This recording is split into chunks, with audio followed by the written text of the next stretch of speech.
Hello dear viewers, আপনারা এখন যেই গেটটি দেখতে পাচ্ছেন এই গেটটি হচ্ছে চট্টগ্রাম ফটিকছড়িতে মাইজভান্ডার দরবার শরীফের গেট। আমরা এখন সেখানেই যাচ্ছি, চলুন ঘুরে আসি একটু ভিতরে। চট্টগ্রাম শহর হতে বাস অথবা সিএনজিতে করে নাজিরহাট বাস স্ট্যান্ডে নেমে ওইখান থেকে আবার সিএনজি করে মাইজভান্ডার দরবার শরীফে যাওয়া যায়। আপনারা অতি সহজেই যেতে পারবেন যদি যাওয়ার ইচ্ছা থাকে কারো।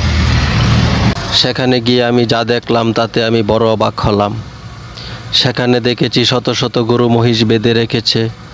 প্রতি উরুষের সময় এগুলো জবাই করা হয় এবং ভক্তদের মেহমানদারি করা হয়। আরও দেখেছি শত শত নারী পুরুষের অবাধ বিচরণ। মনে হচ্ছিল আমি কোনো একটা মেলায় ঢুকে পড়েছি। আমি ঘুরেছি, আরও দেখেছি মানুষ কতটা সহজে শিরিক করতে পারে। যতটা দেখেছি ঠিক ততটাই অবাক হয়েছি।